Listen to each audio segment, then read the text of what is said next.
Morning cactus people. It's a nice sunny day today, but still got that east wind outside, so there was frost on the grass this morning. Anyway, in here it's 25 degrees, which is nice. But when we come in the cactus house, it's quite easy to see all the bigger plants. Notice things that are absolutely standing out, but we quite often overlook the smaller things. So today we're going to come down here and have a look at my little Turbinicarpus garden, which is over here overwintering at the moment, but these will need to go into full sun. They like a lot of light. These come from Mexico, and mostly they live on a limestone soil. Some of them actually live on pure gypsum, but I think that's more by a case of having to than choice. So these are just in a limestone soil. I actually use the chalk that we're actually on. We're on the top of the North Downs here, which is pure limestone, and that's mashed up with a little bit of compost. There's not a lot of organic matter in there because mostly in habitat these live on cliffs, so they hardly get any organic stuff. So about the species, they're a very slow growing, mostly miniature, but they do grow slightly bigger than this.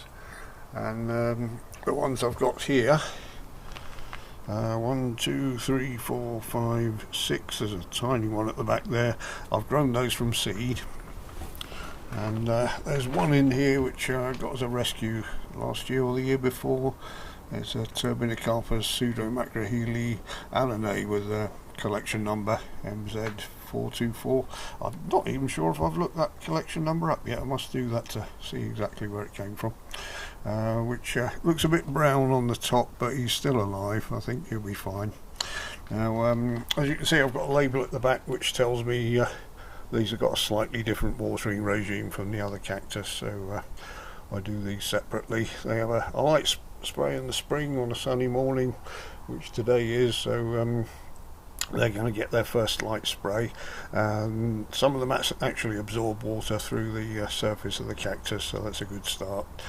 So a bit of a gentle wetting there, because if you water them straight away from dormant, they're probably going to swell up and split, so we don't want that.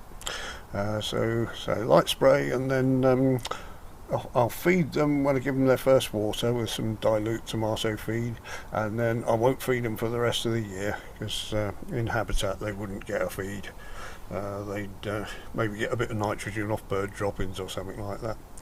So and then thorough watering. Every time I do water them, every 2 weeks, give them a proper deep water and let them drain out. So it's a nice open compost in here. As you can see, there's a lot of grit, so that should let them dry out nicely. So there we are. We might get a flower later on in the year. I know these are only a few years old, but I had a little one on the main bed on the other side in full sunshine, which flowered, and it wasn't much bigger than this. I think the flower was actually bigger than the plant, so we'll keep them crossed. Unfortunately that one died. I don't know why, but he just keeled over one day. So maybe because it was on the bed and it was getting the same watering regime as all the other cacti. So you live and learn, don't you? Okay, so sorry, not the most interesting video today, but I thought I'd show you my little miniature garden. Thank you very much for watching.